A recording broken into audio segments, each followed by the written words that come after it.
Mulanda awangna Jisu Krista ken buslam ada China dam nang ane udini oi lakpa da teman fai pungau dam ihu dai nang ane ada utio da ya ong maya ada pungau da ya ong maya mulana haga chai ge usa ada ngau awangna idam nang man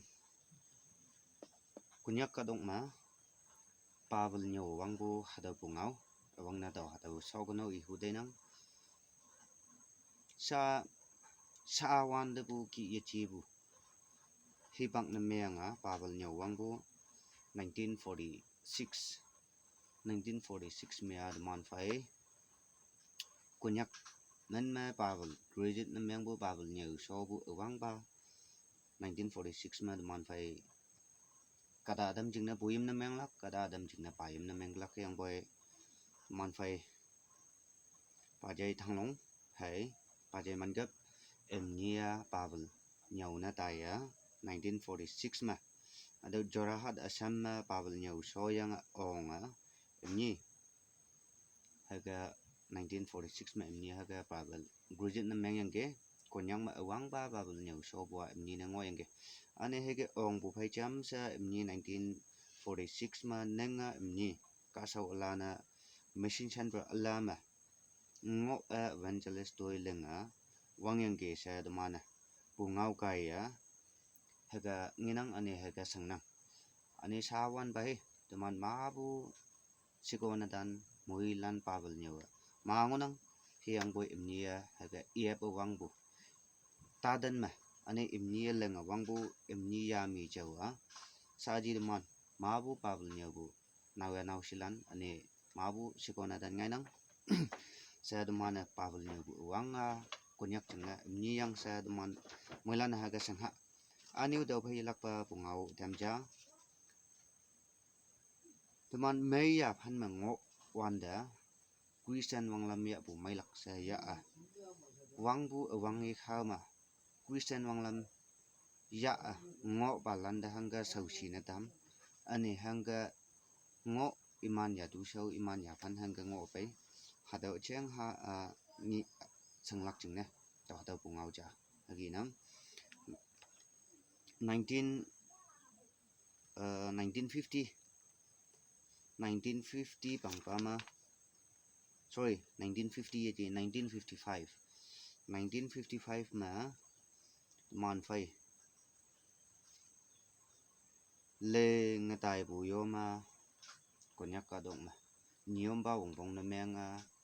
niom ba tamma haga ngo yang ge haga ngo wanda niom ba landa tau ka wang mai bu ko nyau ne ye dam ba te na ngo bu sang na dam bu hada yo ma de mana sang lak jeng na tawa ikan ja haga inang man fai chinglong bu mai nok niom ba na de man fai pajai pangyan se man bu I chinglong ma niom ba toi lenga ngo yang ge haga ngo wanda hada Krista mai bu ngau ye I laksa te na ane gospel yin kem bu ye ngo laksa te na ngo wanda hangna hadau Krista mai bu ngau I khama Krista yin kem ba landa gospel yin kem ba landa Krista landa sapsilam haulang na meyang bua hadau ia tek ia ang ba hai lenglak na ngang I tui sau na adau niom ba tui sau na adau meng bo jing na sa haga leng wanda de man fai ba jai pangyan I jinglong niom ba jinglong pa sa na ngo wanda ida government gai ya I pholak na ngai I phoyang I pholaka teman sa apoi sinang yang boy da wanda Jampang town singo yang ge haga Jampang town ma ngobu superintendent gaji kokoi kai ya ngau gyang pha I pho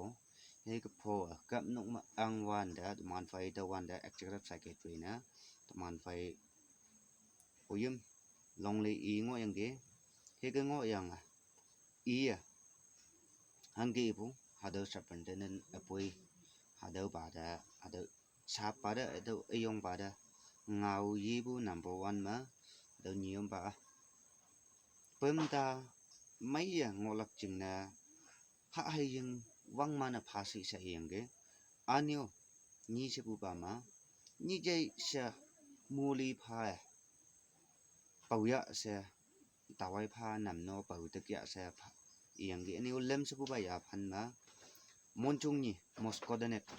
adau ida monchong ji jai lak ching na moskodanet pha ya se ha ga yang ge anio police bu ba ya phan ma yup khumlak ching na anio Pavel iya hemlok hemlai ka wang de yup khumbu hibak ya lak ching na ida ye ong mai ya do yup khumlak hibak wang mana phaya sa haga phasi sa man phai kunyak executive secretary oyam longli ka ya haga iya hangna hado tiền này ốc bùa phò lắc nó ngay đại phò các dạng phải đã mầm sắp à lá này ốc lắc nó men bùa hay kỹ bụ làm pha ở đâu kỹ bụ làm ép à teman kunyak ngiom balan ane kunyak kristalan haga sanga ane haga sausia ngo apa yang ge hang bui teni teman ya tu sau mai bùa ye ong mai ya teman ka dok haga ngonang tau khai teman moi lana haga ngo bu khai si yang à Willy pha yang ngolak ching na tao hada bungau ni haga idam nang ada bungau ni kaya man moi landa ilak pa mohe man menga tampa thank you ane chai bulan ka wang ilak pa moi man pa ilak pa aching channel da moi lana like hai subscribe na meng khau sa tao hada request na meng bu yuk to tong bu hada ngau channel tam na pu sui